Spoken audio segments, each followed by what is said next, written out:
ദൈവനാമത്തിന് ഞാൻ നന്ദിയോടെ സ്തോത്രം ചെയ്യുന്നു. ഒരു ബൈബിൾ സ്റ്റഡി തുടങ്ങാമെന്ന് നമ്മൾ നേരത്തെ ഡിസ്കസ് ചെയ്യും, അതനുസരിച്ച് ഞാൻ നിങ്ങളോട് പ്രോമിസ് ചെയ്യുകയും ചെയ്തതാണ്. എന്നാൽ ഇപ്പോഴാണത് തുടങ്ങാനുള്ള ഒരു അവസരം ദൈവങ്ങൾക്ക് തന്നത്. അതുകൊണ്ട് ഇന്ന് തൊട്ട് ഒരു Bible study, praise the Lord, hallelujah, നമ്മൾ നേരത്തെയൊക്കെ ചർച്ചിൽ വെച്ച് ചെയ്തുകൊണ്ടിരുന്നത് പോലെ തന്നെ, എന്നാൽ ഒരു പ്രത്യേക സിസ്റ്റമാറ്റിക് ആയിട്ട് നമ്മൾ കഴിഞ്ഞ കവർ ചെയ്ത കാര്യങ്ങളൊക്കെ കൂടെ ഒന്ന് കമ്പയർ ചെയ്തുകൊണ്ട് ഒരു ബൈബിൾ സ്റ്റഡി ആരംഭിക്കാമെന്ന് ദൈവത്തിൽ ഞങ്ങൾ ആശ്രയിക്കുന്നു. നിങ്ങളുടെ എല്ലാവരുടെയും പ്രാർത്ഥന ആവശ്യമാണ്. ഇത് ആക്ച്വലി ചെയ്യുന്നത് നിങ്ങൾക്ക് വേണ്ടിയിട്ട് മാത്രമാണ്. Praise the Lord, hallelujah. കാരണം നമുക്ക് നമ്മുടെ ലക്ഷ്യം എന്ന് പറയുന്നത്, ഹല്ലേലൂയ, ദൈവം നമുക്ക് തന്ന ഈ നിസ്തുല്യമായ ജീവിതം, ഹല്ലേലൂയ, സ്തോത്രം, അത് അതിന്റെ ഉദ്ദേശത്തിൽ തന്നെ എത്തിച്ചേർക്കുക എന്നുള്ളതാണ്. ദൈവം നമ്മളെ വിളിച്ച ആ ഉദ്ദേശത്തിലേക്ക് നമ്മൾ എത്തുക. അതിന് നമ്മൾ ദൈവത്തോടൊപ്പം സഹകരിക്കുക. ദൈവം പറയാനുള്ളത് നമ്മൾ ശ്രദ്ധയോടെ കേൾക്കുക. ദൈവത്തെക്കുറിച്ച് അറിയാനുള്ളതൊക്കെ നമ്മൾ മനസ്സിലാക്കിയെടുക്കുക. നമ്മൾ എഫെസ്യ ലേഖനത്തിൽ പറയുന്നു, ബുദ്ധിഹീനരാകാതെ ദൈവത്തിന്റെ ഇഷ്ടമെന്ന് ഗ്രഹിച്ചുകൊള്ളാൻ. ഓക്കെ, ബുദ്ധിഹീനരാകാം. നമ്മൾ പലപ്പോഴും നമ്മൾ പല കാര്യങ്ങൾ നമ്മുടേതായിട്ടുള്ള രീതിയിൽ നമ്മൾ മനസ്സിലാക്കുന്നു. എന്നാൽ അങ്ങനെയല്ല. ദൈവം എന്താണ് അതിൽ നിന്ന് ആഗ്രഹിക്കുന്നത് എന്ന് ശരിയായ രീതിയിൽ മനസ്സിലാക്കി ആ ഒരു രീതിയിൽ നമ്മൾ നമ്മളെ തന്നെ സമർപ്പിക്കുകയും പ്രൈസിനോട് അതനുസരിച്ച് നമ്മൾ മുന്നോട്ട് പോവുകയും ചെയ്താൽ നിശ്ചയമായിട്ടും ദൈവം നമ്മളെക്കുറിച്ച് ഉദ്ദേശിക്കുന്ന ആ ഒരു ലക്ഷ്യത്തിൽ നമുക്ക് എത്തിച്ചേരാൻ കഴിയും. അതാണ് പ്രധാനപ്പെട്ട ലക്ഷ്യം. ഓക്കെ, ആ ഒരു ഉദ്ദേശത്തിലാണ് ദൈവം നമ്മളെ ഇപ്പോൾ ഭൂമിയിലാക്കിയിരിക്കുന്നത്. നമ്മള് ഈ ഭൂമിക്കുള്ളവരല്ല, നമ്മൾ നിത്യതയ്ക്കുള്ളവരാണ്, സ്വർഗത്തിനുള്ളവരാണ്, ദൈവിക പദ്ധതിയിലേക്കുള്ളവരാണ്. അതൊക്കെ നമുക്ക് എല്ലാവർക്കും അറിയാം. അപ്പം അങ്ങനെയുള്ളവർ അറിഞ്ഞിരിക്കേണ്ട കാര്യങ്ങൾ, ശ്രദ്ധിക്കേണ്ട കാര്യങ്ങൾ, ഇതൊക്കെയാണ് നമ്മൾ ഈ ബൈബിൾ സ്റ്റഡിയിലൂടെ നിങ്ങൾക്ക് നൽകുവാനായിട്ട് ഉദ്ദേശിക്കുന്നത്. ചെറിയ ചെറിയ ക്ലിപ്പറ്റ്സ് ആയിട്ട് നിങ്ങൾക്ക് തരുവാനാണ് ഉദ്ദേശിക്കുന്നത്. Praise the Lord, hallelujah. ഇന്ന് ഞാൻ ഒരു ചെറിയ ഭാഗം തുടങ്ങാനായിട്ട് ആഗ്രഹിക്കുന്നത്, അതിൻ്റെ മെയിനായിട്ടുള്ള വാക്യം എന്ന് പറയുന്നത് യോഹന്നാന്റെ സുവിശേഷം അതിൻ്റെ 17-ാം അധ്യായത്തില്, യോഹന്നാന്റെ സുവിശേഷം 17-ാം അധ്യായത്തിന്റെ 2-ാം വാക്യം. യോഹന്നാന്റെ സുവിശേഷം 17-ാം അധ്യായം അതിന്റെ 2-ാം വാക്യം എടുക്കാം. 2 അല്ല, 3-ാം വാക്യം എടുക്കാം. നിങ്ങൾ എല്ലാവരും വേദപുസ്തകം കൂടെ നിങ്ങൾ കരുതുന്നത് നല്ലതാണ്. ഒരു പേനയും പേപ്പറും ഒക്കെ, ഒരെങ്കിലും ഒരു ഡയറിയോ എന്തെങ്കിലും ഒക്കെ വെച്ച് അത്യാവശ്യമുള്ള കാര്യങ്ങൾ നിങ്ങൾ കൂടെ നോട്ട് ചെയ്തെങ്കിൽ അത് നല്ലതാണ്. ഏതായാലും ഇങ്ങനെ റിലേ ചെയ്യുന്നത് കൊണ്ട് പ്രൈസിനോട് ഇത് ഏതായാലും അവിടെ നമ്മുടെ യൂട്യൂബിൽ തന്നെ ഉണ്ടായിരിക്കുമല്ലോ, നിങ്ങൾക്ക് ഇടയ്ക്ക് അത് റെഫർ ചെയ്യുകയൊക്കെ വേണമെങ്കിൽ ചെയ്യാം. അത് താല്പര്യമുള്ളവർക്ക് അതൊക്കെ ചെയ്യാം. ഓക്കെ, ഇവിടെ എഴുതിയിരിക്കുന്ന നമ്മൾ ആ വാക്യം ഒന്ന് വായിക്കാം. ഏകസത്യ ദൈവമായ നിന്നെയും നീ അയച്ചിരിക്കുന്ന യേശുക്രിസ്തുവിനെയും അറിയുന്നത് തന്നെ നിത്യജീവനാകുന്നു. ഈ ഒരു ബേസിലാണ് നമ്മൾ ഈ ബൈബിൾ സ്റ്റഡി തുടങ്ങാൻ പോകുന്നത്. തുടക്കം മുതൽ അങ്ങോട്ട് മുന്നോട്ട് അവസാനം വരെയും നമ്മൾ ഈ ഒരു പ്രധാനപ്പെട്ട ഹെഡിങ്ങിൽ നിന്നുകൊണ്ടാണ് ചെയ്യാൻ പോകുന്നത്. Okay, praise. നമുക്ക് ദൈവത്തെ അറിയുക, ഓക്കെ, ദൈവം അയച്ച യേശുക്രിസ്തുവിനെ അറിയുക. ഈ ഒരു ലക്ഷ്യത്തിലേക്കാണ്. അറിയുക എന്ന് പറയുമ്പോൾ പ്രൈസ് പലതരത്തിലുള്ള അറിവുണ്ട്. ഇന്റലക്ച്വൽ ആയിട്ടുള്ള അറിവുണ്ട്. പ്രൈസ്. അപ്പോൾ തന്നെ ഇത് അങ്ങനെയുള്ള ഒരു അറിവുള്ള ദൈവത്തെ അറിയുക. ഈ നമ്മുടെ ഈ ബൈബിൾ സ്റ്റഡി ദൈവത്തെ അറിയുക എന്ന് പറഞ്ഞാൽ, ഇപ്പോൾ ഒരു വ്യക്തിയെ നമ്മൾ അറിയുന്നത്, പ്രൈസ്, ഒരു വ്യക്തിയെ കുറിച്ച് അറിയുന്നത് പോലല്ല ഒരു വ്യക്തിയെ അറിയുന്നത്. ആ വ്യക്തിയുമായിട്ട് നമ്മൾ സഹകരിക്കുമ്പോഴും ഇടപെടുമ്പോഴും കോൺസ്റ്റന്റ് ആയിട്ട് നമ്മൾ ആ വ്യക്തിയുടെ കൂടെ നടക്കുമ്പോഴൊക്കെയാണ് ആ വ്യക്തിയെക്കുറിച്ച് നമ്മൾ മനസ്സിലാക്കുന്നത്. ആ തരത്തിലുള്ള ദൈവത്തെക്കുറിച്ചുള്ള ഒരു അറിവിനെ കുറിച്ചാണ് ഇവിടെ ദൈവം ഉദ്ദേശിച്ചിരിക്കുന്നത്. അപ്പൊ അങ്ങനെ അറിയണം. പക്ഷെ ദൈവത്തെക്കുറിച്ചും അറിയണം, അതുപോലെ ദൈവത്തെയും അറിയണം. ഞാൻ ഈ പറയുന്നത് നിങ്ങൾക്ക് മനസ്സിലാക്കിയെടുക്കണം. അപ്പൊ അതിനുള്ള കാര്യങ്ങളൊക്കെയാണ് നമ്മൾ കഴിഞ്ഞ 10-25 വർഷങ്ങളായിട്ട് നമ്മളിവിടെ ബൈബിൾ സ്റ്റഡി നടത്തിക്കൊണ്ടിരുന്നപ്പോൾ നമ്മളെല്ലാവരും അത് കേട്ടു വന്നിരുന്നത്. പക്ഷെ എന്നാലും ഇപ്പോൾ ഒരു സിസ്റ്റമാറ്റിക് ആയിട്ട് നിങ്ങൾക്ക് തന്നെ നിങ്ങളുടെ മൊബൈലിനകത്ത് സ്റ്റോർ ചെയ്ത് നിങ്ങൾക്ക് കേൾക്കാവുന്ന തരത്തിൽ തരികയാണ്. പ്രേക്ഷകരോട് നിങ്ങൾ അതിനെ പ്രാധാന്യത്തോടെ എടുക്കുമെന്ന് ഞാൻ വിശ്വസിക്കുന്നു. ഓക്കെ, ഞാൻ ഇന്ന് തുടങ്ങിയ വാക്യത്തിൽ നിന്ന് ക്രൈസ്തവർ ഹല്ലേലൂയ ഒരു പ്രധാനപ്പെട്ട കാര്യം, അപ്പം ദൈവത്തെ അറിയുക, ദൈവം അയച്ച യേശു ക്രിസ്തുവിനെ അറിയുക. ഓക്കെ, പിന്നെ സൃഷ്ടിയെ കുറിച്ചൊക്കെയുള്ള കാര്യങ്ങൾ വരുന്നുണ്ട്. അതൊക്കെ നമുക്ക് പിന്നീടായിട്ടുള്ള കാര്യങ്ങൾ നമ്മൾ മനസ്സിലാക്കുന്നതായിരിക്കും. ഓക്കെ, ആദ്യം എല്ലാ കാര്യങ്ങളും യഥാർത്ഥത്തിൽ തുടങ്ങിയത് ദൈവത്തിൽ നിന്ന്, ദൈവത്തിന്റെ മനസ്സിൽ നിന്ന്, ദൈവത്തിന്റെ ചിന്തയിൽ നിന്ന്, ദൈവത്തിന്റെ സ്വഭാവത്തിൽ നിന്ന്, അല്ലെങ്കിൽ ദൈവം ആഗ്രഹിക്കുന്നത്, ദൈവത്തിന്റെ ആഗ്രഹം മുഖാന്തരമാണ് ഇതെല്ലാം തുടങ്ങാൻ കാരണം. നമ്മൾ ആദ്യം വായിക്കുന്നത് ആദിയിൽ ദൈവം, അല്ലെ? ആദിയിൽ ദൈവം, നമ്മൾ ഉൽപ്പത്തി പുസ്തകത്തിനകത്ത് നമ്മൾ വായിക്കുന്നത് ആദിയിൽ. അപ്പൊ അന്ന് ദൈവം മാത്രമേ ഉണ്ടായിരുന്നുള്ളൂ. പിന്നീടാണ് ഭൂമി ആകാശവും ഒക്കെ സൃഷ്ടിക്കുകയൊക്കെ ചെയ്തത്. അപ്പൊ ആദി എന്ന് പറയുന്നത് ഒരു സമയത്തെ സൂചിപ്പിക്കും. നമ്മൾ ഉൽപ്പത്തി പുസ്തകത്തിലെ ആദ്യത്തെ 1-ാമത്തെ അധ്യായത്തിന്റെ 1-ാമത്തെ വാക്യത്തിൽ നമ്മൾ ആദിയിൽ നിന്ന് വായിക്കുമ്പോൾ ആദി എന്ന് പറയുന്ന ഒരു സമയത്തെ ഉദ്ദേശിക്കുന്നു, അല്ലെ? അപ്പം സമയം സ്റ്റാർട്ട് ചെയ്തത് ദൈവമാണ്. ഓക്കെ, അപ്പൊ ദൈവത്തിന്റെ മനസ്സിൽ വന്ന പദ്ധതി സ്റ്റാർട്ട് ചെയ്യാനായിട്ട് തുടങ്ങിയപ്പോ അന്ന് തൊട്ടാണ് ഏത് സമയം ആരംഭിച്ചത്. അതാണ് അവിടെ ആദി എന്ന് പറയുന്നത്. അപ്പൊ ആദിക്ക് മുമ്പേ ആരുണ്ട്? ദൈവമുണ്ട്. ഓക്കെ, ആ ദൈവത്തിന്റെ ഹൃദയത്തിൽ അദ്ദേഹത്തിന്റെ മനസ്സിൽ ഉള്ള ആ തോന്നൽ കാരണം, അല്ലെങ്കിൽ ആഗ്രഹം കാരണം, വിചാരം കാരണമാണ് ഇതല്ല. ഈവൻ നമ്മൾ പോലും, ഈവൻ ഈ ബൈബിൾ സ്റ്റഡി പോലും അതിനെ ബേസ് ചെയ്താണ്. ദൈവം കാരണമാണ്, ദൈവത്തിന്റെ ഇഷ്ടപ്രകാരമാണ്. ഓക്കെ, അതുകൊണ്ട് നമ്മൾ ഇതിന്ന് വളരെ ശ്രദ്ധയോടെ കേൾക്കുവാൻ ദൈവം നിങ്ങളെ എല്ലാവരെയും സഹായിക്കട്ടെ. ഞാൻ ഇന്ന് വായിച്ച ഭാഗത്ത് നിന്ന് കുറച്ച് കാര്യങ്ങളൊന്ന് ആദ്യം നമുക്ക് ആ ദൈവത്തെ അറിയുന്ന കാര്യത്തെ കുറിച്ച് കുറച്ച് ഭാഗങ്ങൾ നമ്മളൊന്ന് ശ്രദ്ധിക്കാം. ഓക്കെ, ആദ്യമേ ദൈവത്തിന്റെ ചില പ്രത്യേക സ്വഭാവങ്ങൾ, പ്രത്യേക ഗുണങ്ങൾ, സവിശേഷതകൾ, ശ്രേഷ്ഠ സ്വഭാവങ്ങൾ എന്ന് വേണമെങ്കിൽ പറയാം. അത് നമ്മൾ കുറെ കാര്യങ്ങൾ നമുക്കൊന്ന് സിസ്റ്റമാറ്റിക് ആയിട്ടൊന്ന് പഠിക്കാനായിട്ട് നമുക്ക് ശ്രമിക്കാം. ഓക്കെ, ദൈവത്തിന് നമുക്ക് എല്ലാവർക്കും അറിയാവുന്ന കാര്യങ്ങളൊക്കെ തന്നെയാണ്. പക്ഷെ എന്നാലും ഒരു സിസ്റ്റമാറ്റിക് ആയിട്ട് നമ്മൾ ഈ കാര്യങ്ങളെ കുറിച്ച് ഒന്ന് ശ്രദ്ധിക്കാം. നമ്മുടെ ദൈവത്തെ നമ്മൾ അറിയണ്ടേ? നമ്മൾ ആ ദൈവത്തിന്റെ പ്രത്യേകതകൾ, ദൈവത്തിന്റെ നേച്ചർ, പിന്നെ അതുപോലെ ദൈവത്തിന്റെ മറ്റു ചില ശ്രേഷ്ഠ സ്വഭാവങ്ങൾ, അതൊക്കെ നമ്മളല്ലേ അറിയേണ്ടത്. ഓക്കെ, അപ്പോൾ മാത്രമേ നമുക്ക് നമ്മുടെ ദൈവം എന്താണെന്നും ആരാണെന്നും ആ ഇഷ്ടം എന്താണെന്നും ഒക്കെ. അപ്പൊ അങ്ങനെ ഒരു നല്ലൊരു അറിവ് ആ ദൈവത്തെ കുറിച്ച് നമുക്ക് ഉണ്ടാകാനായിട്ട് നമുക്കൊന്ന് ശ്രമിച്ചു നോക്കാം. ഓക്കെ, നമുക്ക് വചനത്തിൽ നിന്നും ഒക്കെ പല സ്ഥലങ്ങളിൽ നിന്നൊക്കെയുള്ള വചനങ്ങളൊക്കെ എടുത്ത് ആ ദൈവത്തെ അറിയാനും ദൈവത്തിനെ കുറിച്ച് മനസ്സിലാക്കാനും ഒക്കെ നമുക്ക് ശ്രമിക്കാം. ദൈവത്തെ അറിയാനും ദൈവത്തെ മനസ്സിലാക്കുവാനും ഒക്കെയുള്ള ഫ്രീഡം നമുക്ക് തന്നിട്ടുണ്ട്. അതിനായിട്ടാണ് നമുക്ക് വചനം തന്നിരിക്കുന്നത്, അതിനായിട്ടാണ് നമുക്ക് പരിശുദ്ധാത്മാവിനെ തന്നിരിക്കുന്നത്. അതുപോലെ തന്നെ ദൈവത്തിന്റെ സൃഷ്ടിയെ തന്നെ ശ്രദ്ധിച്ചാൽ തന്നെ അതിൽ കൂടെ നമുക്ക് ദൈവത്തെക്കുറിച്ച് പല കാര്യങ്ങൾ നമുക്ക് മനസ്സിലാക്കാൻ പറ്റും. ദൈവത്തിന്റെ സ്വഭാവങ്ങളെ കുറിച്ചും ദൈവത്തിന്റെ മനസ്സിന്റെ ആ നിർമ്മലതയെ കുറിച്ചും ദൈവത്തിന്റെ എസ്തെറ്റിക് സെൻസിനെ കുറിച്ചും ഒക്കെ നമുക്ക് മനസ്സിലാക്കാൻ പറ്റും. അപ്പം അതിൽ കൂടെ ചില കാര്യങ്ങളൊക്കെ നമുക്ക് ഇന്ന് ഒന്ന് പഠിക്കാനായിട്ട് നമുക്കൊന്ന് ശ്രമിക്കാം. ഓക്കെ,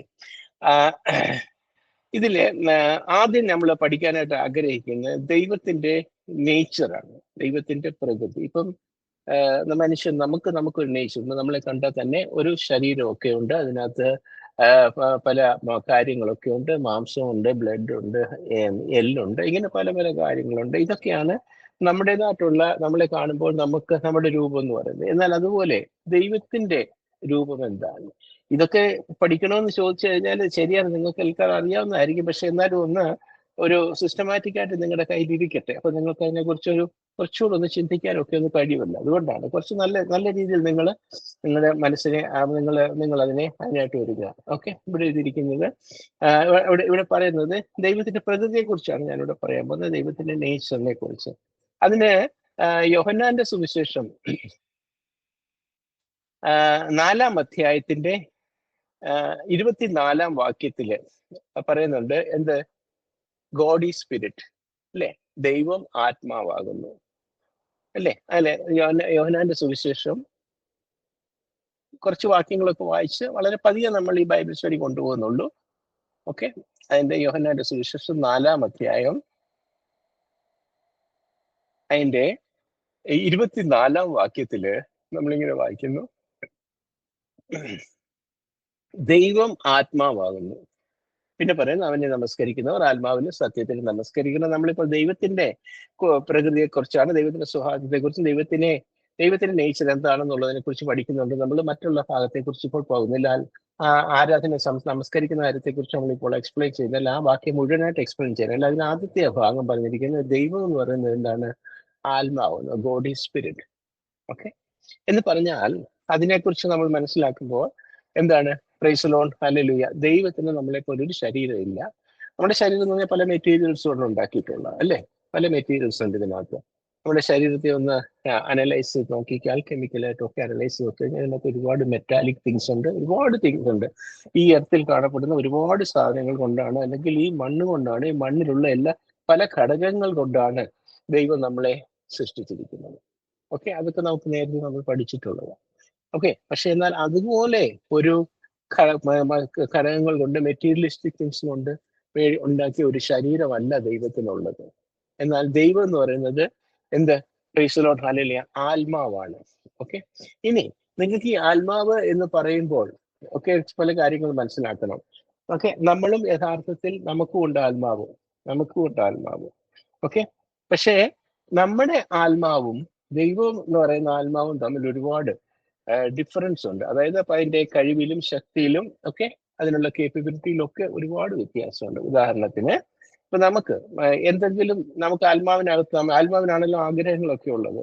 പക്ഷെ ആ ആത്മാവിന്റെ ആഗ്രഹം നടപ്പാക്കണമെന്നുണ്ടെങ്കിൽ അതിനൊരു ശരീരം വേണം, അല്ലെ? ഇപ്പൊ ഫോർ എക്സാമ്പിൾ, ഇപ്പം എനിക്കിപ്പം എന്റെ ആത്മാവിന് ഇവിടെ നിന്ന് കുറച്ച് ദൂരത്തേക്ക് പോകണമെന്ന് ആത്മാവിന്റെ ഒരു ആഗ്രഹം ഉണ്ടെങ്കിൽ ആ ആത്മാവിന്റെ ആദേശം അനുസരിച്ച് എന്റെ ശരീരം അതിനോട് കൂടെ പ്രവർത്തിക്കും. കൈയും കാലും ഒക്കെ പ്രവർത്തിച്ച് ശരീരം ആത്മാവിനെയും കൊണ്ട് ആ സ്ഥലത്തേക്ക് പോകും. ഇപ്പൊ എനിക്കൊരു കാര്യം, മനസ്സിലൊരു കാര്യം എഴുതണമെന്ന് തോന്നിക്കഴിഞ്ഞാൽ എന്റെ കൈ, എന്റെ മനസ്സിന്റെ ആഗ്രഹപ്രകാരം, ആത്മാവിന്റെ ആഗ്രഹപ്രകാരം എന്റെ കൈ അതിന് വേണ്ടിയിട്ട് പ്രവർത്തിക്കും. ആ രീതിയിൽ ഒരു സെറ്റപ്പാണ് ദൈവം ചെയ്തിരിക്കുന്നത്. പക്ഷെ എന്നാൽ ദൈവം എന്ന് പറയുന്ന ആത്മാവ്, ദൈവം എന്ന് പറയുന്ന ആത്മാവ് എന്ന് പറയുന്നതാണ് വ്യക്തി. അപ്പം ദൈവം എന്ന് പറയുന്ന ഒരു വ്യക്തി, അതിനെക്കുറിച്ച് പറയുന്നുണ്ട്, അതിനെക്കുറിച്ച് ബൈബിൾ സ്റ്റഡി വരുന്നുണ്ട്. ആ ദൈവത്തിന് എന്തെങ്കിലും ചെയ്യണമെന്നുണ്ടെങ്കിൽ അതിന് പ്രൈസ് ലോർഡ്, ഹല്ലേലൂയ, ഒരു ശരീരത്തിന്റെ ആവശ്യമില്ല. അതാണ് ആ ദൈവത്തിന്റെ ആത്മാവും നമ്മുടെ ആത്മാവും തമ്മിലുള്ള ഒരു ബേസിക് ആയിട്ടുള്ള ഡിഫറൻസ്. ദൈവത്തിന്റെ ആത്മാവിന് ഒരു ശരീരത്തിന്റെ ആവശ്യമില്ല. അല്ലാതെ തന്നെ നമ്മൾ ചെയ്യുന്നതിനെക്കാട്ടിലൊക്കെ വളരെ അപ്പുറമായിട്ട് ദൈവത്തിന്റെ ആത്മാവിന്റെ ഇഷ്ടം നിവർത്തിക്കാൻ ദൈവത്തിന് കഴിയും. അത് നമുക്കൊരു പക്ഷേ നമ്മുടെ ബുദ്ധിമണ്ഡലത്തിൽ നമുക്ക് മനസ്സിലാക്കുന്നതിനൊക്കെ അപ്പുറമായിരിക്കാം. പക്ഷെ എന്നിരുന്നാലും ദൈവത്തിന് ചെയ്യാൻ, നമ്മൾ പലപ്പോഴും നമ്മൾ പറയാറുണ്ടല്ലോ, സൈന്യങ്ങളുടെ ദൈവമായ വേദപുസ്തകത്തിലെ ദൈവത്തിന്റെ ഒരു ഡെഫിനിഷൻ ദൈവത്തെ കുറിച്ച് പറയുന്നത് സൈന്യങ്ങളുടെ ദൈവമായ യഹോവ, അങ്ങനെയല്ലേ നമ്മൾ പറയുന്നത്. അതെന്താ അങ്ങനെ പറയാൻ കാരണം എന്നറിയോ? ദൈവത്തിന് ഒരു സൈന്യമുണ്ട്. ആ സൈന്യം എന്ന് ഉദ്ദേശിക്കുന്നത് നമ്മൾ ഉദ്ദേശിക്കുന്ന ഭൂമിയിലുള്ള സൈന്യമൊന്നും അല്ല. ഇപ്പൊ ഒരു ഉദാഹരണത്തിന്, ദൈവത്തിന്റെ സൈന്യത്തിൽ ഒരംഗമായിട്ട് ഒരിക്കലും ഒരു കാക്ക പ്രവർത്തിച്ചത് നിങ്ങൾക്ക് ഓർമ്മയുണ്ടോ? ഏലിയാവിന് ആഹാരം കൊടുക്കണമെന്ന് ദൈവത്തിന് തോന്നിയപ്പോൾ അത് പ്രവൃത്തി ചെയ്തെടുക്കാൻ ദൈവത്തിന് അത് നിവർത്തിച്ചു കൊടുക്കാനുള്ള ഒരു കാര്യം ഇവിടെ ഉണ്ട്. അതിപ്പോ ദൈവത്തിന്റെ കൈയായിട്ട് അവിടെ വെച്ച് പ്രവർത്തിക്കുകയാണ്. അതുപോലെ പല പല മനുഷ്യര്, പല പല മൃഗങ്ങള്, പല കാര്യങ്ങൾ, ഈവൻ കാറ്റ് പോലും ദൈവത്തിന്റെ അനുസരിച്ച്, ദൈവത്തിന്റെ ആഗ്രഹം അനുസരിച്ച് പ്രവർത്തിച്ചത് നമ്മൾ വായിക്കുന്നുണ്ട്. വെള്ളം പ്രവർത്തിച്ചിട്ടുണ്ട്, മീൻ പ്രവർത്തിച്ചിട്ടുണ്ട്, പുഴു പ്രവർത്തിച്ചിട്ടുണ്ട്, അല്ലെ? ലോകത്തിലുള്ള സകല ചരാചരങ്ങളും, ഈവൻ മനുഷ്യൻ പോലും ദൈവത്തിന്റെ ആദേശം അനുസരിച്ച് ചെയ്യാൻ പറ്റിയവരാ. അപ്പൊ ദൈവത്തിന്റെ എന്ന് പറയുന്ന ആത്മാവാണെങ്കിലും ആ ആത്മാവിന്റെ ഇഷ്ടം അനുസരിച്ച് ആ ഇഷ്ടങ്ങളെ നിവർത്തിക്കാൻ തക്കമുള്ള എല്ലാ കാര്യങ്ങളും ദൈവത്തിന്റെ കയ്യിലുണ്ട്. അതുകൊണ്ടാണ് സൈന്യങ്ങളുടെ ദൈവമായ യഹോവ എന്ന് പറയുന്നത്. ഇനി അത് ഏത് കാര്യമായിക്കൊള്ളട്ടെ, യുദ്ധമായിക്കൊള്ളട്ടെ, സൃഷ്ടി ആയിക്കൊള്ളട്ടെ, നമ്മുടെ ജീവിതത്തിലെ ഒരു ആവശ്യത്തിന് പ്രവർത്തിക്കേണ്ടതായിക്കൊള്ളട്ടെ, അതൊക്കെ ചെയ്തെടുക്കാന് ദൈവത്തിന് നമ്മളെപ്പോലെ ഒരു കൈയുടെ ആവശ്യമില്ല. മറ്റ് ദൈവത്തിന്റെ എല്ലാ കാര്യങ്ങളും, ഭൂമിയിലുള്ളതും കാണുന്നതും സൃഷ്ടിയിലുള്ളതും എല്ലാം തന്നെ ദൈവത്തിന്റെ കൈകളായിട്ട് അവിടെ വരുന്നുണ്ട്. അതുകൊണ്ടാണ് ആ ദൈവത്തെ നമ്മൾ എന്തെന്ന് വിളിക്കുന്നത്? സൈന്യങ്ങളുടെ ദൈവമായ യഹോവ. ഓക്കെ, അപ്പം ആ ദൈവം എന്ന് പറയുന്നത് എന്താണ്? ആത്മാവാണ്.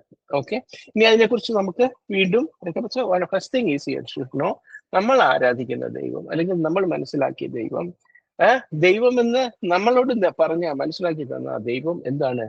ഒരു ആത്മാവാണ്. പക്ഷേ വെറും ഒരു ആത്മാവ് എന്ന് പറയുമ്പോൾ നമ്മൾ വായു പോലോ അല്ലെന്നുണ്ടെങ്കിൽ ഒരു ഒരു ഒരു എന്താ പുക പോലോ അങ്ങനെയൊന്നും ചിന്തിക്കേണ്ട കാര്യമൊന്നുമില്ല. ഓക്കെ, ഇവിടെ എല്ലാം ദൈവമുണ്ട്. ഇപ്പൊ നമ്മുടെ ചുറ്റുപാടും ദൈവമുണ്ട്. നമ്മൾ ഒരു പുകയും കാണുന്നില്ല, ഒന്നും കാണുന്നില്ല, പക്ഷെ അവിടെ എല്ലാം ദൈവമുണ്ട്.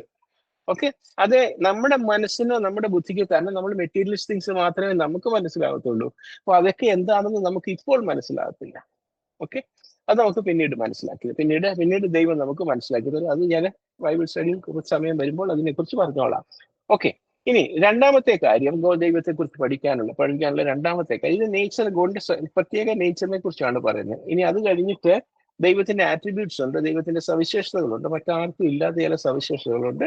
അത് നമുക്ക് പിന്നീട് അടുത്ത ഇതായിട്ട് വരാം. അടുത്ത രണ്ടാമത്തെ കാര്യം എന്ന് പറഞ്ഞാല്, ദൈവം എന്ന് പറയുന്നത് ആത്മാവാണെങ്കിലും അതൊരു വ്യക്തിയാണ്. ഒരു വ്യക്തിയാണ്. ഞാൻ ഈ വ്യക്തി എന്ന് പറയുമ്പോൾ ഒരു രാജ്യത്ത് നിങ്ങൾ കേട്ടുകൊണ്ടിരിക്കുന്ന നിങ്ങളും ഓരോ വ്യക്തികളാണ്, ഞാനും ഒരു വ്യക്തിയാണ്. ഒരു വ്യക്തിനെ എടുക്കുമ്പോൾ അതിനകത്ത് ഒരു വ്യക്തിത്വമുണ്ട്, ഒരു പേഴ്സണാലിറ്റി ഉണ്ട്. ആ പേഴ്സണാലിറ്റിക്കകത്ത് പല പല കാര്യങ്ങളുണ്ട്, അല്ലെ? ആഗ്രഹങ്ങളുണ്ട്, ഇച്ഛകളുണ്ട്, തീരുമാനങ്ങളുണ്ട്, ഇഷ്ടങ്ങളുണ്ട്, അനിഷ്ടങ്ങളുണ്ട്, അതുപോലെ പല വികാരങ്ങളുണ്ട്, സന്തോഷമുണ്ട്, അല്ലെ? ദുഃഖമുണ്ട്, ചിലപ്പോൾ ദേഷ്യപ്പെടും. ഇതെല്ലാം ആർക്കേ ചെയ്യാൻ പറ്റത്തുള്ളൂ? അതാണ് വ്യക്തിത്വം എന്ന് പറയുന്നത്. ഓക്കെ, ഇനി ആ വ്യക്തിത്വം എന്ന് പറയുന്നത് യഥാർത്ഥത്തിൽ ശരീരമല്ല ചെയ്യുന്നത്. ഇപ്പൊ നമ്മളൊരു വ്യക്തിയാണ് പറയുന്നത്, ആ കാണുന്ന ശരീരമല്ല, യഥാർത്ഥത്തിൽ നമ്മളിലുമുള്ള വ്യക്തിയും വ്യക്തിത്വം ഒക്കെ നമ്മുടെ ഉള്ളിലുള്ള ആത്മാവാണ്. ഫോർ എക്സാമ്പിൾ, നമ്മളൊരു തമാശ പറയുമ്പോൾ അതിനെക്കുറിച്ച് ചിരിക്കുന്നത് യഥാർത്ഥത്തിൽ നമ്മുടെ മുഖം അതിനെ എക്സ്പ്രസ് ചെയ്യുന്നു എന്നുള്ളതേ ഉള്ളൂ. മുഖത്തൂടെ ആ ചിരിക്ക് നമ്മുടെ ആത്മാവ് സന്തോഷിക്കുന്നതിനെ എക്സ്പ്രസീവ് ആക്കാൻ വേണ്ടിയിട്ട്, എക്സ്പ്രസ് ചെയ്യാൻ വേണ്ടിയിട്ട് ദൈവം മസിലുമായിട്ട് കണക്ട് ചെയ്തുകൊണ്ടാണ് നമ്മുടെ മുഖത്ത് നോക്കുമ്പോൾ ആ സന്തോഷത്തിന്റെ പ്രതിഫലനം നമുക്ക് കാണാൻ കഴിയുന്നത്. പക്ഷെ യഥാർത്ഥത്തിൽ ആ ജോക്ക് കേട്ടപ്പോൾ സന്തോഷിച്ചത് മുഖമോ ചെള്ളയോ ഒന്നും അല്ല, പിന്നെയോ ആത്മാവാ. അപ്പം ആ വ്യക്തി എന്ന് പറയുന്നത് അവന്റെ ആത്മാവാ. ഒരു കാര്യത്തിൽ ഇഷ്ടപ്പെട്ടില്ലെങ്കിൽ ദേഷ്യപ്പെടുമ്പോൾ നമ്മൾ മറ്റെന്തെങ്കിലുമൊക്കെ കൈ ചെയ്യുമോ, എന്തെങ്കിലുമൊക്കെ ചെയ്യുക, ചെയ്യുന്ന കൈയൊന്നും അല്ല. ആ ആത്മാവിന്റെ ദേഷ്യം ആത്മാവ് പ്രകടിപ്പിക്കുമ്പോൾ ആത്മാവിന്റെ ആജ്ഞ അനുസരിച്ച് ശരീരം അതിനോട് കൊടുക്കുന്നുള്ളൂ. യഥാർത്ഥത്തിൽ ശരീരം ഇന്നസെന്റാ. ശരീരത്തിന് സ്വതവേ ഒന്നും ചെയ്യാൻ കഴിയത്തില്ല. അത് ആത്മാവിന്റെ ഇഷ്ടത്തെ പ്രദർശിപ്പിക്കുന്നു എന്നുള്ളതാണ്. അപ്പം ഈ വികാരങ്ങളെല്ലാം ചെയ്യുന്നത് ആ വ്യക്തിയിലുള്ള ആത്മാവാണ്. ആ ആത്മാവ് എന്ന് പറയുന്നതാണ് വ്യക്തി. ഞാൻ പലപ്പോഴും നിങ്ങളോട് ഇങ്ങനെ പറഞ്ഞിട്ടുണ്ട്, യഥാർത്ഥത്തിൽ നമ്മൾ നമ്മളെപ്പോലും കണ്ടിട്ടില്ല. ഓക്കെ, നമ്മൾ നമ്മുടെ പുറമേയുള്ള ശരീരത്തിന്റെ രൂപം മാത്രമേ കണ്ടിട്ടുള്ളൂ. ഓക്കെ, ഒരു മിനിറ്റ്. ഓക്കെ, നമ്മൾ ശരീരത്തിന്റെ രൂപം മാത്രമേ കണ്ടിട്ടുള്ളൂ.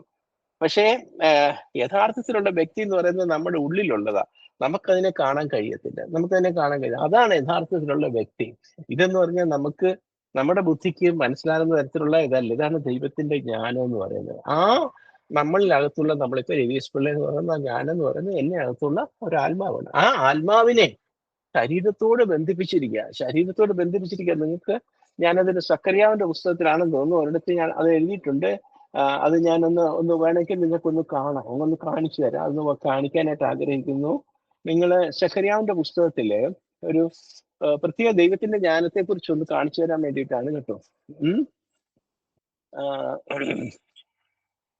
വേദപുസ്തകത്തിലൊരു വാക്യം സക്കറിയാവിന്റെ പുസ്തകത്തിൽ കിടപ്പുണ്ട്. നിങ്ങൾ അതൊന്ന് എടുത്ത, ഇതൊക്കെ നിങ്ങൾ അറിഞ്ഞിരിക്കണം, നോട്ട് ചെയ്തിരിക്കണം.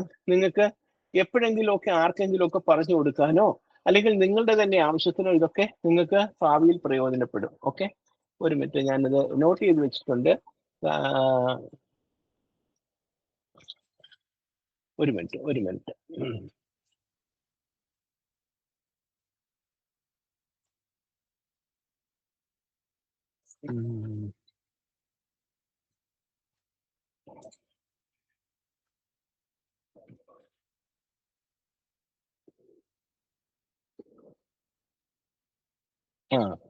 സക്രിയാവിന്റെ പുസ്തകം അതിന്റെ 12-ാം അധ്യായം അതിന്റെ 1-ാം വാക്യം. ഞാനത് എടുക്കാൻ ഇച്ചിരി ബുദ്ധിമുട്ടി. സക്രിയാവിന്റെ പുസ്തകം 12-ാം അധ്യായം അതിന്റെ 1-ാം വാക്യം ഒന്ന് വായിച്ചു നോക്കിക്കൂ. സക്രിയാവിന്റെ പുസ്തകം 12-ാം അധ്യായം അതിന്റെ 1-ാം വാക്യം. 1-ാം വാക്യം എന്താ നോക്കിക്കോ. ആ വാക്യത്തില് എഴുതിയിരിക്കുന്നത്, പ്രവാചകം ഇസ്രായേലിനെ കുറിച്ചുള്ള യഹോവയുടെ അരുളപ്പാട്, ആകാശം വിരിക്കുകയും. അപ്പൊ ആകാശം വിരിക്കുന്നത് ദൈവത്തിന്റെ ആകാശം എന്ന് പറയുമ്പോൾ വെറും നമ്മൾ ഈ കാണുന്ന, മുകളിൽ കാണുന്ന ഈ ആകാശവും അതൊന്നും മാത്രമല്ല ഉദ്ദേശിക്കുന്നത്. എന്ന് പറഞ്ഞാൽ ആകാശമണ്ഡലം എന്ന് പറഞ്ഞാൽ വളരെ സൗരയൂഥങ്ങൾ ഇതെല്ലാം കൂടെ ചേരുന്ന ആ സൃഷ്ടിയെക്കുറിച്ചാണ് അവിടെ ഉദ്ദേശിക്കുന്നത്. അതിനെയൊക്കെ സൃഷ്ടിക്കുന്ന എന്തുമാത്രം ജ്ഞാനം. അപ്പൊ ദൈവത്തിന്റെ ജ്ഞാനത്തെ കാണിക്കാൻ വേണ്ടിയിട്ടാണ്. ഓക്കെ, ആകാശത്തെ വിരിക്കുകയും ഭൂമിയുടെ അടിസ്ഥാനം ഇടുകയും, ഭൂമിക്ക് ഒരു അടിസ്ഥാനം ഇടുകയും. കാരണം ഭൂമി അസ്തിത്വത്തിലാണ് നിൽക്കുന്നത് നമുക്ക് എല്ലാവർക്കും അറിയാം. പക്ഷെ അതിനൊരു അടിസ്ഥാനമുണ്ട്. അത് ദൈവത്തിന്റെ ജ്ഞാനത്തിൽ കൂടെ സൃഷ്ടിച്ചിട്ടുള്ള കാര്യങ്ങൾ അതൊക്കെ. ഭൂമിയുടെ അടിസ്ഥാനം ഇടുകയും, പിന്നെ അടുത്ത ഭാഗമാണ് നമ്മളെ കുറിച്ചുള്ളത്. മനുഷ്യന്റെ ആത്മാവിനെ എന്ന് പറഞ്ഞാൽ അവന്റെ വ്യക്തിത്വത്തെ അവന്റെ ഉള്ളിൽ നിർമ്മിക്കുകയും ചെയ്തു എന്ന് പറഞ്ഞാൽ, അവൻ എന്ന് പറയുന്ന നമ്മൾ ഈ കാണുന്ന ബോഡിക്കകത്ത് അതിനെ ഫിറ്റ് ചെയ്തു, ആ ആത്മാവിനെ ഫിറ്റ് ചെയ്തു. മനസ്സിലായി? ഇങ്ങനെയൊക്കെയുള്ള വാക്യങ്ങൾ വേദപുസ്തകത്തിലുണ്ട്. നിർമ്മിക്കുകയും ചെയ്തിരിക്കുന്ന യഹോവയുടെ അരുളപ്പാട്. ഒന്ന് ആലോചിച്ച് നോക്കിയേ, നമ്മുടെ ഇഷ്ടങ്ങളും കാര്യങ്ങളും ഒക്കെ ചെയ്യാൻ തക്കവണ്ണം ദൈവം നമ്മുടെ ഈ ശരീരത്തെ ആത്മാവുമായിട്ട് ബന്ധിപ്പിക്കുന്ന ജ്ഞാനത്തെ ഒന്ന് ചിന്തിക്കാൻ നമ്മളെ കൊണ്ട് പറ്റുമോ? ഓക്കെ, നമ്മുടെ ദൈവത്തെ ഒന്ന് മനസ്സിലാക്കാൻ വേണ്ടി, ദൈവത്തിന്റെ ജ്ഞാനത്തെ ഒന്ന് മനസ്സിലാക്കാൻ വേണ്ടിയിട്ട് നിങ്ങളെ ഒന്ന് ഓർമ്മിപ്പിക്കുക. അതുകൊണ്ട് പറഞ്ഞ അല്പം സാവകാശത്തിൽ നമ്മൾ ഈ ബൈബിൾ സ്റ്റഡി കൊണ്ടുപോയാൽ മതി. ഓക്കെ, ഇവിടെ എഴുതിയിരിക്കുന്നത് ഞാൻ രണ്ടാമത്തെ കാര്യം പറഞ്ഞത്, ദൈവം എന്ന് പറയുന്നത് ഒരു വ്യക്തിയാണ്. ആ വ്യക്തി എന്ന് പറയുമ്പോൾ അതിനകത്ത് ഒരുപാട് കാര്യങ്ങളുണ്ട്. അതെല്ലാ കാര്യങ്ങളും ഇപ്പോഴെന്ന് പറയാനെന്ന് പറഞ്ഞാൽ ആ വ്യക്തിക്ക് ഇഷ്ടം അനുസരിച്ചേ പ്രവർത്തിക്കത്തുള്ളൂ വ്യക്തി, അല്ലേ? ഇപ്പൊ നിങ്ങളോട് ഇപ്പൊ ആരെങ്കിലും എന്തെങ്കിലും ഒരു കാര്യം പറഞ്ഞാൽ നിങ്ങൾക്കത് ഇഷ്ടപ്പെട്ടെങ്കിലേ നിങ്ങളത് ചെയ്യത്തുള്ളൂ, കേൾക്കത്തുള്ളൂ. ഓക്കെ, എന്ന് പറയുന്ന പോലെ തന്നെ ദൈവവും. നമ്മൾ പ്രാർത്ഥിക്കുന്നു, പല കാര്യങ്ങൾ ദൈവത്തോട് നമ്മൾ അഭ്യർത്ഥിക്കുകയും ചെയ്യുമ്പോൾ ആ ദൈവം അത് കേൾക്കും. ദൈവം അത് കേട്ടിട്ട് ദൈവത്തിന് വേണമെന്ന് തോന്നിയാൽ, ശരിയെന്ന് തോന്നിയാൽ, ആവശ്യമാണെന്ന് തോന്നിയെങ്കിൽ മാത്രമേ ദൈവം അത് ചെയ്യത്തുള്ളൂ. അല്ലാതെ നമ്മൾ സ്വിച്ച് ഇട്ടാൽ ലൈറ്റ് കത്തി എന്ന് പറയുന്ന പോലെ ഒരു ടെക്നിക്കൽ ഫിനോമിനെ അല്ല ദൈവം. അല്ലെങ്കിൽ ഞാൻ ഇങ്ങനെ ചെയ്തു അതുകൊണ്ട് ഇത്രയും അങ്ങനെ. അത് ആ വ്യക്തിക്ക് ഇഷ്ടമാകണം, ആ വ്യക്തിക്ക് തോന്നണം, ആ ദൈവത്തിന് തോന്നണം. അപ്പൊ ദൈവത്തിന് നമ്മുടെ ആവശ്യങ്ങൾ നമ്മൾ പറയുന്നത് ആവശ്യമുള്ളതാണെന്ന് തോന്നുമ്പോൾ മാത്രമേ ആ വ്യക്തി അതിൽ നിന്ന് പ്രതികരിക്കത്തുള്ളൂ. അപ്പം വ്യക്തിത്വം, ഒരു വ്യക്തിയിലുള്ള എല്ലാ സ്വഭാവങ്ങളും, അതിപ്പോ എല്ലാം കൂടെ ഒന്നും പറയാനൊന്നും പറ്റത്തില്ലല്ലോ. അതെന്ത് തീരുമാനമായിരുന്നാലും, ഇഷ്ടങ്ങളായിരുന്നാലും, അല്ല വികാര കാര്യങ്ങളായാലും, ദൈവം ദുഃഖിക്കുന്നുണ്ട്, ദൈവം സങ്കടപ്പെടുന്നുണ്ട്, ദൈവം ദേഷ്യപ്പെടുന്നുണ്ട്, ദൈവം സൃഷ്ടിക്കുന്നുണ്ട്. ഇതെല്ലാം ഷോസ് ദാറ്റ് ദൈവം ഒരു വ്യക്തിയാണ്, ഒരു പേഴ്സണാണ്. ഓക്കെ, അത് എന്നറിയാം, ഞാൻ പറഞ്ഞല്ലോ നേരത്തെ, ദൈവം ആത്മാവാണെന്ന് പറയുമ്പോൾ ചിലപ്പോൾ ചിലർക്ക് തോന്നും ഇങ്ങനെ എന്തോ പുക പോലൊക്കെ ഏതാണ്ടൊക്കെ ഒരു മീൻസ് വ്യക്തിത്വം ഒന്നുമില്ല. കാരണം നമ്മൾ വ്യക്തിത്വം എന്ന് പറയുമ്പോൾ ഒരു രൂപമൊക്കെ നമ്മൾ പ്രതീക്ഷിക്കും, അല്ലേ? യഥാർത്ഥത്തിൽ വ്യക്തി ആ രൂപം അല്ല, ആ വ്യക്തിക്കകത്തുള്ള ആത്മാവ്. അതിനൊരു രൂപമൊന്നുമില്ല. ഓക്കെ, ഇത് നമുക്ക് മനസ്സിലാക്കാൻ ഇച്ചിരി ബുദ്ധിമുട്ടുണ്ടെന്നുള്ളതല്ല. അപ്പോൾ ആത്മാവ് എന്ന് പറയുന്നത്, ദൈവം എന്ന് പറയുന്നത് ഒരു വ്യക്തിയാണ്. ഓക്കെ,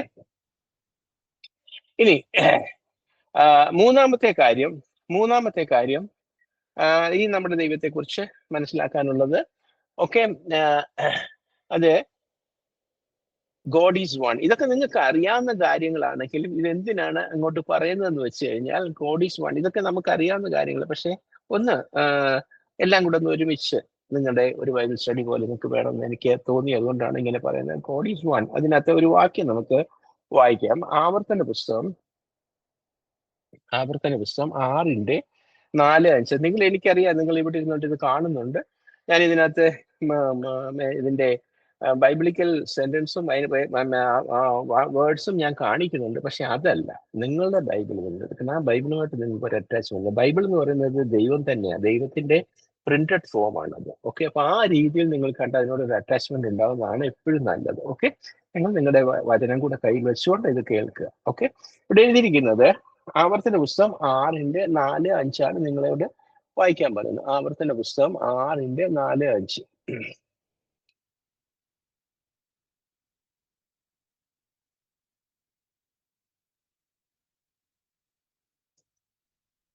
6:4-5.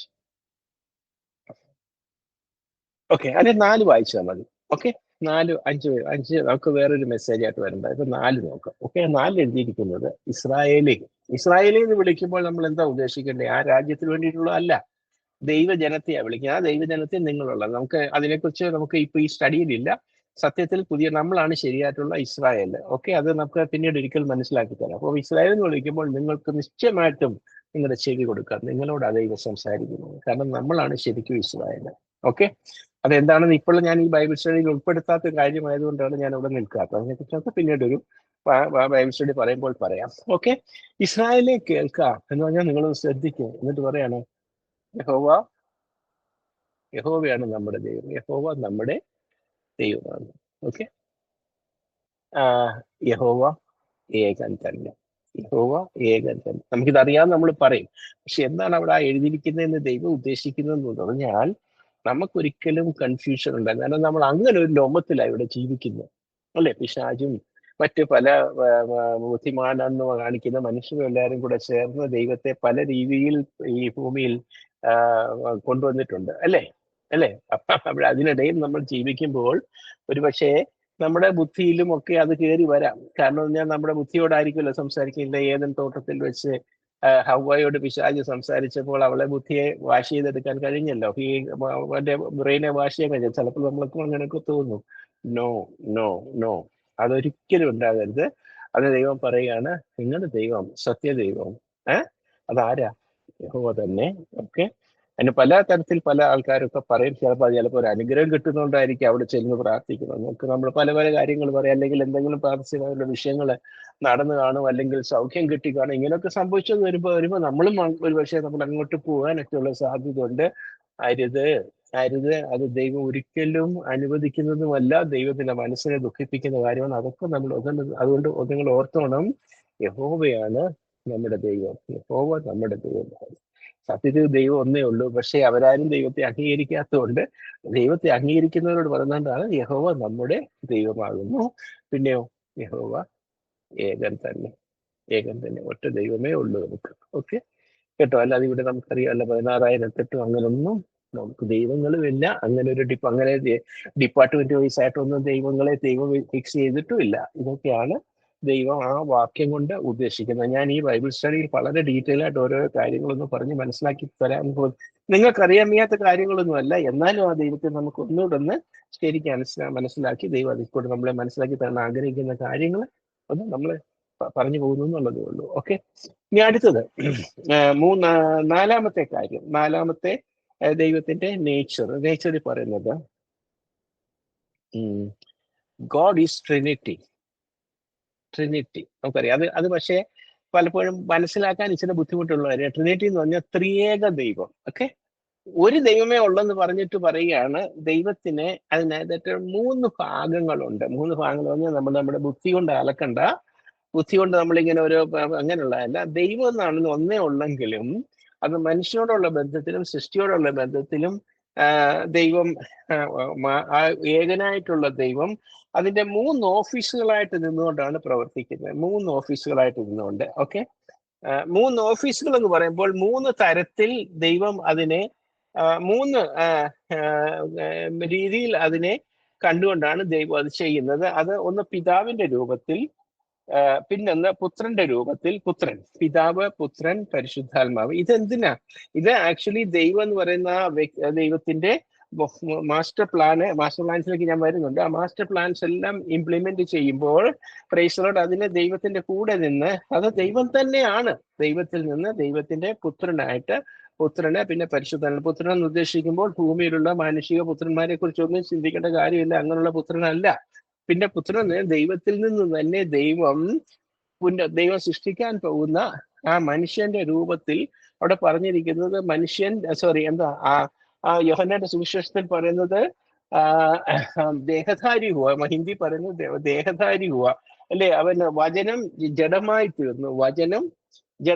യോഹന്നാന്റെ സുവിശേഷത്തില് നമ്മളത് വായിക്കുന്നുണ്ട്. യോഹന്നാന്റെ സുവിശേഷം യോഹന്നാന്റെ സുവിശേഷം നിങ്ങളുടെ വചനത്തിൽ നിങ്ങൾക്ക് കാണാൻ പറ്റും. അത് നിങ്ങളൊന്ന് എടുത്തു നോക്കിയാൽ നന്നായിരുന്നു. വചനം ജഡമായി തീർന്നു, നമ്മുടെ ഇടയിൽ കൃപയും സത്യവും നിറഞ്ഞവനായി പാർത്തു എന്ന് നമ്മൾ വായിക്കുന്ന ആ ഭാഗത്താണ് അവിടെ എഴുതിയിരിക്കുന്നത്. 1-ാം അധ്യായത്തിനെ യോഹന്നാന്റെ സുവിശേഷം 1-ാം അധ്യായത്തില്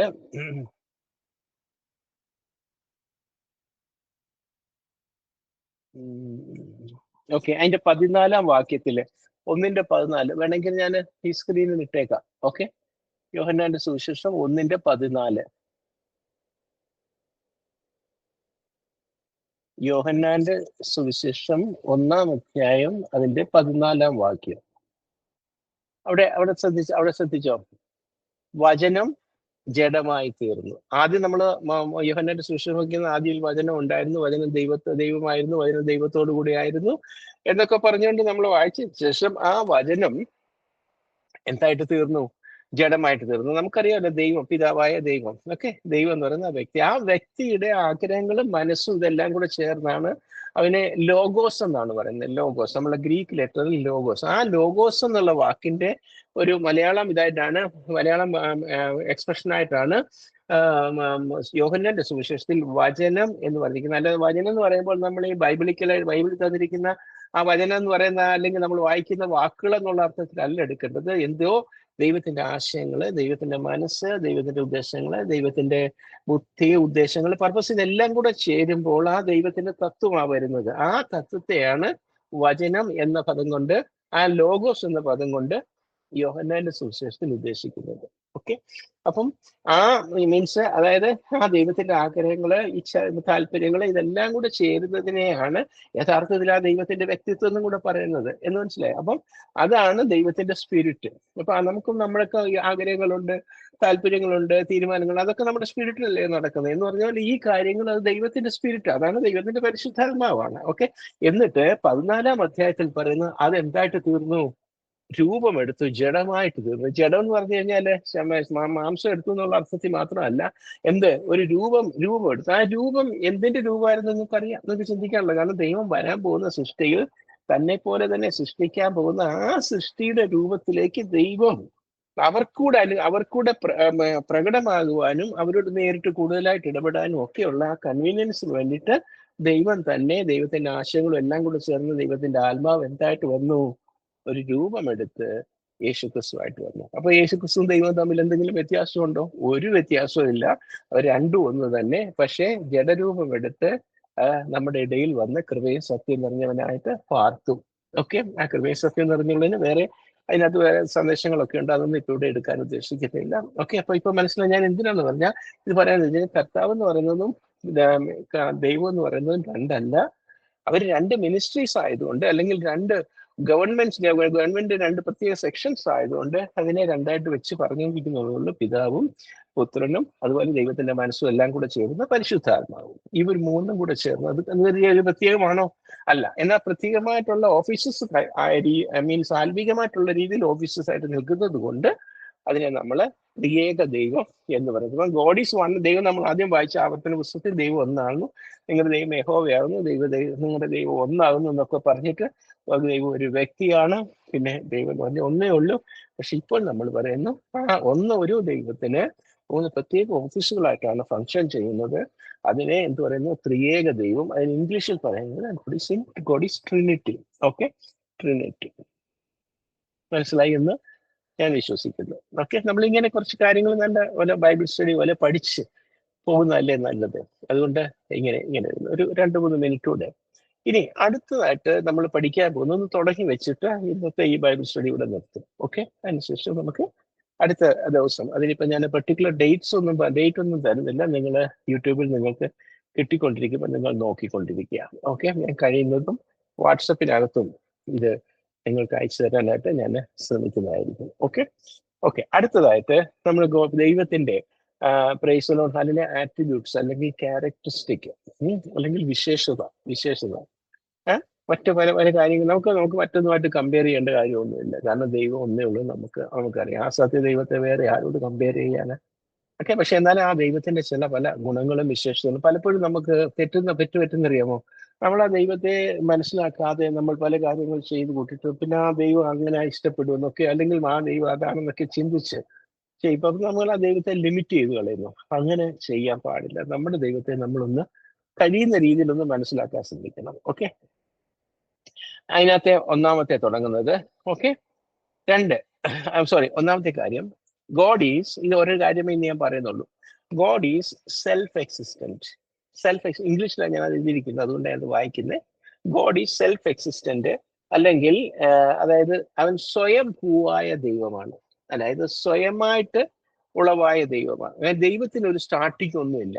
ഓക്കെ, ഇപ്പൊ നമുക്ക് അതിനായിട്ട് ഉൽപ്പത്തി പുസ്തകം 1-ാം അധ്യായത്തിന്റെ ആദ്യ വാക്യം വായിക്കുമ്പോൾ അതിനവിടെ എഴുതിയിരിക്കുന്ന ആദിയിൽ ദൈവം അല്ലേ? ആദിയിൽ ദൈവം. അത് നിങ്ങൾക്കൊന്ന് പറഞ്ഞ് മനസ്സിലാക്കാൻ വേണ്ടിയിട്ട് ഞാൻ ശ്രമിക്കാം. ഓക്കെ, നിങ്ങൾ മനസ്സിലാക്കുന്നുണ്ടോ എന്ന് നോക്കുക. ഒന്നിന്റെ ഒന്ന് ഇവിടെ ഇരിക്കുന്നതൊക്കെ ആദിയിൽ ദൈവം, പിന്നെ സൃഷ്ടിപ്പ് നടക്കുന്നത്. ആദിയിൽ ദൈവം. അപ്പൊ ഞാൻ നിങ്ങളോട് ചോദിക്കട്ടെ, ആദിയാണോ ദൈവമാണോ ഫസ്റ്റിലുള്ളത്? ഈ രണ്ട് വാക്കിൽ തന്നെ നമ്മൾ ചിന്തിക്കുമ്പോൾ ആദിയിൽ ആര് സൃഷ്ടിച്ചെന്നാ പറഞ്ഞേ? ദൈവം. അപ്പൊ അങ്ങനെയാണെങ്കിൽ ആദിയെക്കാട്ടി മുൻപ് ആരുണ്ട്? മീൻസ് ദൈവമുണ്ട് അല്ലേ? അപ്പൊ അതായത് ദൈവം തന്റെ സൃഷ്ടിപ്പിന്റെ മിനിസ്ട്രി തുടങ്ങുമ്പോൾ അവിടെ എഴുതിയിരിക്കുന്നതാണ് അതിന്റെ ആദി എന്ന് പറഞ്ഞത്. പക്ഷെ അതിനെ സൃഷ്ടിച്ചത് ആരാ? ദൈവം. അപ്പൊ അതിന്റെ മുമ്പേ ആരുണ്ട്? ദൈവമുണ്ട്. അപ്പൊ അങ്ങനെയാണെങ്കിൽ ദൈവത്തിന് ഒരു ആരംഭം ഉണ്ടോ? ഇല്ല, ദൈവത്തിന് ഒരു ആരംഭം ഇല്ല. അതാണ് ദൈവത്തിന് ഒരു ആരംഭം. He's from the eternity past. Eternity പാസ്റ്റിന് മലയാളത്തിലെ ശരിയായ വേർഡൊന്നും എനിക്കറിയില്ല. എന്നിരുന്നാലും അതായത് അനന്തത, മുന്നോട്ട് മുൻപേ ഉള്ള അനന്തത, അന്ന് തൊട്ട് ആരുണ്ട്? ദൈവം. നമുക്ക് പല കാര്യങ്ങള് മനസ്സിലാക്കാൻ കഴിയാത്തതുണ്ട് കേട്ടോ. മനസ്സിലാക്കാൻ കഴിയാത്തത് നമ്മുടെ ബുദ്ധി ലിമിറ്റഡ് ആണല്ലോ, അതുകൊണ്ട് നമുക്ക് മനസ്സിലാക്കാൻ പറ്റിയിട്ടില്ല. പക്ഷെ അതിനെക്കുറിച്ച് ആവർത്തന പുസ്തകത്തിനകത്ത് ഒരു വാക്യമുണ്ട്. എന്നറിയാമോ? ആവർത്തന പുസ്തകത്തിൽ പറയുന്നത് നമുക്ക് മനസ്സിലാക്കാൻ കഴിയാത്ത പല കാര്യങ്ങൾ ഇതിനകത്ത് കണ്ടെന്ന് വരാം, പക്ഷെ അത് യഹോവയ്ക്കുള്ളതാകുന്നു, അത് യഹോവയ്ക്കുള്ളതാകുന്നു എന്ന് പറഞ്ഞാൽ അതിന്റെ അർത്ഥം അങ്ങനെ മനസ്സിലാക്കാൻ പറ്റാത്ത കാര്യങ്ങളുണ്ടെന്ന് കരുതി നിങ്ങൾ വിഷമിക്കുകയൊന്നും വേണ്ട. പക്ഷെ നിങ്ങൾ ദൈവത്തെ ട്രസ്റ്റ് ചെയ്താൽ മതി. ഓക്കെ, അത് ദൈവം എപ്പോഴെങ്കിലും നിങ്ങൾക്ക് പറ്റി മനസ്സിലാക്കി തരണമെന്നുണ്ടെങ്കിൽ മനസ്സിലാക്കി തരും. ഇനി അതല്ല ഇപ്പോഴല്ലെങ്കിൽ പിന്നീട് ഭാവിയിൽ നമ്മൾ ഒരു പക്ഷേ ദൈവത്തിൻ്റെ കൂടെ നിത്യതയിൽ എത്തുമ്പോൾ, അല്ലെങ്കിൽ അവിടെ എത്തുമ്പോൾ, സ്വർഗ്ഗത്തിൽ എത്തുമ്പോൾ ആയിരിക്കും ഒരു പക്ഷേ മനസ്സിലാകും. പക്ഷെ ദൈവത്തെ നമ്മൾ സംശയിക്കുകയോ ഒന്നും ചെയ്യേണ്ട. ഒരു പക്ഷേ മനസ്സിലാക്കിയില്ലെന്ന് വെച്ചാൽ പേടിക്കുകയൊന്നും വേണ്ട, അല്ലെങ്കിൽ അതിനെ തെറ്റിദ്ധരിക്കുകയൊന്നും വേണ്ട. He will make you understand. Okay, അല്ലെങ്കിൽ ഏതായാലും ട്രസ്റ്റ് ചെയ്യുക, ദൈവത്തെ ട്രസ്റ്റ് ചെയ്യുക. ഓക്കെ, അതുകൊണ്ട് തന്നെ ഇവിടെ ആദിയിൽ എന്ന് പറയുമ്പോൾ എന്തുവാ? ദൈവം എന്ന് പറയുന്നത് ഈ സൃഷ്ടിപ്പിന് മുൻപേ ഉള്ളതാണ്. ആര്? ദൈവം. ഓക്കെ, സൃഷ്ടിപ്പിന്റെ ഒരു ഭാഗമല്ല ദൈവം, സൃഷ്ടിപ്പ് നടന്നതും. അപ്പൊ അതിനകത്ത് ദൈവം എന്ന് പറയുമ്പോൾ അതിനകത്ത് ഈ സൃഷ്ടിപ്പ് എന്ന് പറയുമ്പോൾ എന്തുണ്ട്? അതിനകത്ത് ദൈവത്തിന്റെ ആഗ്രഹങ്ങളുണ്ട്, ദൈവത്തിന്റെ താല്പര്യങ്ങളുണ്ട്, ദൈവത്തിന്റെ ഉദ്ദേശങ്ങൾ. അങ്ങനെയല്ലേ നമ്മൾ എന്തെങ്കിലും ദൈവത്തിന്റെ സ്വഭാവത്തിലാണല്ലോ നമ്മളെ സൃഷ്ടിച്ചത്. അദ്ദേഹത്തെ ആ ദൈവത്തിന്റെ സ്വഭാവത്തിൽ സൃഷ്ടിക്കുമ്പോൾ കുറെയൊക്കെ ദൈവത്തിന്റെ കാര്യങ്ങൾ നമുക്കുണ്ട്. നമ്മളും പല കാര്യങ്ങളും സൃഷ്ടിക്കാറില്ലേ? ഇല്ലേ? ഇപ്പൊ നമ്മൾ ഇപ്പം എന്തെല്ലാം കാര്യങ്ങൾ നമ്മൾ ചിലപ്പോഴൊക്കെ വീട്ടിലൊക്കെ പണിയൊക്കെ ചെയ്യാറുണ്ട്. അതും ഒരു സൃഷ്ടിപ്പ് തന്നെയല്ലേ? അപ്പൊ ആ സൃഷ്ടിപ്പിന്റെ പിന്നിൽ സൃഷ്ടിക്കുന്ന ആൾക്കൊരു ഉദ്ദേശമുണ്ട്, ഇല്ലേ? ആ സൃഷ്ടിപ്പിന് ആളുടെ ആവശ്യമുണ്ട്, ബുദ്ധിയുണ്ട്, അല്ലേ? ഒക്കെ പല പല കാര്യങ്ങളുണ്ട്, അവന്റെ ഇഷ്ടങ്ങളുണ്ട്, ഒക്കെ ഉണ്ട്. ഇപ്പൊ ഒരു പെയിന്റ് അടിക്കുന്നെങ്കിൽ ആ വ്യക്തിക്ക് ഇഷ്ടമുള്ള പെയിന്റ് ആയിരിക്കും അടിക്കുന്നത്, അല്ലേ? ഇപ്പൊ എന്തെങ്കിലും ഒരു വീട് കൺസ്ട്രക്ട് ചെയ്യണമെന്നുണ്ടെങ്കിൽ അതിനെക്കുറിച്ച് ഡിസൈൻ ചെയ്യുന്ന അവന്റെ താല്പര്യം അനുസരിച്ച്. അപ്പൊ എന്തെങ്കിലും ഒരു സൃഷ്ടിപ്പുണ്ടെങ്കിൽ അതിന്റെ പിന്നിൽ സൃഷ്ടിതാവിന്റെ ഉദ്ദേശമുണ്ട്, താല്പര്യമുണ്ട്, ബുദ്ധിയുണ്ട്, എല്ലാം ഉണ്ട്, അല്ലേ? അപ്പം ഈ സൃഷ്ടിപ്പ് നടന്നത് എന്താ? ഈ സൃഷ്ടിതാവിന്റെ അല്ലെങ്കിൽ ദൈവത്തിന്റെ ആവശ്യപ്രകാരം, ദൈവത്തിന്റെ ഇഷ്ടപ്രകാരം, ദൈവത്തിന്റെ ഉദ്ദേശപ്രകാരം, ദൈവത്തിന്റെ ആവശ്യത്തിന് വേണ്ടി സൃഷ്ടിച്ചതാണ്. അപ്പം ആദിയിൽ ദൈവം എന്ത് ചെയ്തു?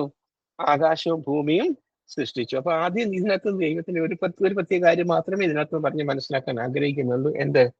God is self existent. ദൈവത്തിനെ ആരും സൃഷ്ടിച്ചതൊന്നുമല്ല. ഓക്കെ, ഈ സൃഷ്ടിപ്പിനൊക്കെ മുൻപേ തന്നെ ആരുണ്ട്? ദൈവമുണ്ട്. ദൈവം ഇപ്പോഴും ഉണ്ട്, മുന്നോട്ടും ദൈവം ഉണ്ടായിരിക്കും. അത് ഇറ്റേണിറ്റി പാസ്റ്റിലും ദൈവമുണ്ട്, ഉണ്ടായിരുന്നു, ഇപ്പോഴും ഉണ്ട്, മുന്നോട്ടും ഉണ്ടായിരിക്കും. അപ്പൊ അങ്ങനെ ഇറ്റേണിറ്റി പാസ്റ്റ് തൊട്ട് ഇറ്റേണിറ്റി ഫ്യൂച്ചർ വരെ പോകുന്ന ആയുസ് ഉള്ള ആളാണ് ആര്? ദൈവം. പക്ഷെ നമ്മളും ഇറ്റേണിറ്റിക്ക് വേണ്ടിയിട്ടുള്ളവരാണ്. പക്ഷെ നമുക്ക് ഇറ്റേണിറ്റി പാസ്റ്റ് എന്ന് പറഞ്ഞാൽ ദൈവത്തിന്റെ മനസ്സിൽ നിന്നാണ് നമ്മളെ തുടക്കം ഇട്ട്. അപ്പൊ നമുക്കൊരു തുടക്കമുണ്ട്. ഇറ്റേണിറ്റി പാസ്റ്റ് നമുക്ക് പറയാൻ പറ്റത്തില്ല. ഓക്കെ, ദൈവം എപ്പോഴാണ് നമ്മളെ കുറിച്ച് ചിന്തിക്കാൻ തുടങ്ങിയത് അതാണ് നമ്മുടെ സ്റ്റാർട്ടിങ്, നമ്മുടെ ഒറിജിൻ. പിന്നെ സമയമായപ്പോൾ ദൈവം നമ്മളെ ഭൂമിയിലേക്ക് അയച്ചു. പക്ഷെ നമ്മുടെ ഒറിജിൻ എല്ലാം ദൈവത്തിന്റെ മനസ്സിൽ നിന്നാണ് തുടങ്ങിയത്. അപ്പൊ നമുക്കൊരു തുടക്കമൊക്കെ ഉണ്ട്. അപ്പൊ നമുക്ക് ഇറ്റേണിറ്റി പാസ്റ്റ് പറയാൻ പറ്റത്തില്ല. ദൈവത്തിൽ നമുക്ക് ദൈവത്തിന്റെ മനസ്സിൽ നിന്ന് നമ്മൾ കയറി തുടങ്ങി, പിന്നെ നമ്മൾ ഇറ്റേണിറ്റി ഫ്യൂച്ചറിലേക്ക് പോകുന്ന ആൾക്കാരാണ്. നമുക്ക് ഇറ്റേണിറ്റി ഫ്യൂച്ചർ ഉണ്ട്. ഓക്കെ, നമ്മൾ ഈ പറയുന്ന കാര്യങ്ങൾ മനസ്സിലാക്കുന്നുണ്ടല്ലോ? ഓക്കെ, എന്നാൽ നമ്മളിപ്പോ നിത്യജീവൻ ഉണ്ടെന്ന് ഒരാൾ ഉണ്ടെന്ന് പറഞ്ഞു കഴിഞ്ഞാൽ അത് നിത്യജീവനുള്ള, നമുക്ക് നിത്യജീവൻ ഉണ്ട്, അത് ഇറ്റേണിറ്റി പാസ്റ്റിലേക്കുള്ളത്. എന്നാൽ നിത്യമായ ദൈവം എന്ന് പറയുമ്പോൾ അതിന് നമ്മൾ പറയത്തില്ലേ നിത്യമായ ദൈവം. ആ നിത്യമായ ദൈവം എന്ന് പറയുമ്പോൾ അതിന് രണ്ട് സൈഡും നോക്കണം. ഇറ്റേണിറ്റി പാസ്റ്റ് നോക്കണം, ഇറ്റേണിറ്റി ഫ്യൂച്ചർ. അപ്പൊ ഇറ്റേണിറ്റി പാസ്റ്റിൽ നിന്ന് വന്ന് ഇറ്റേണിറ്റി ഫ്യൂച്ചറിലേക്കുള്ള ദൈവമെങ്കിൽ നമ്മൾക്ക് നിത്യത ഉണ്ടെങ്കിൽ നമുക്ക് ഇറ്റേണിറ്റി ഫ്യൂച്ചർ മാത്രമേ ഉള്ളൂ. അപ്പൊ നിങ്ങളെ സ്റ്റഡി ടീച്ചിങ് ആണല്ലോ, അപ്പൊ നിങ്ങൾ ഇതൊക്കെ മനസ്സിലാക്കുന്നുണ്ടെന്ന് ഞാൻ വിശ്വസിക്കും. ഒരു പ്രത്യേക സവിശേഷത മാത്രമേ ഇന്ന് ദൈവത്തിന്റെ ആട്രിബ്യൂട്ട്സിൽ നിന്ന് ഞാൻ നിങ്ങൾക്ക് പറഞ്ഞു തന്നിട്ടുള്ളൂ. വേറെ കുറേ ഉണ്ട്. അത് നമുക്ക് അടുത്ത ദിവസം ഇനി ഇത്ര അധിക നേരം ഇരിക്കേണ്ട, കുറച്ച് സമയം കേട്ടിട്ട് നിങ്ങൾ റെസ്റ്റ് എടുത്തിട്ട് പിന്നീട് അടുത്ത ബൈബിൾ സ്റ്റഡി നിങ്ങൾ കേൾക്കണം. ഓക്കെ, പക്ഷെ കുറച്ച് സീരിയസ് ആയിട്ട് എടുക്കുക. ദൈവം നിങ്ങൾ എല്ലാവരെയും ഇന്നത്തെ തിരുവചനത്താൽ അനുഗ്രഹിക്കട്ടെ. ഓക്കെ.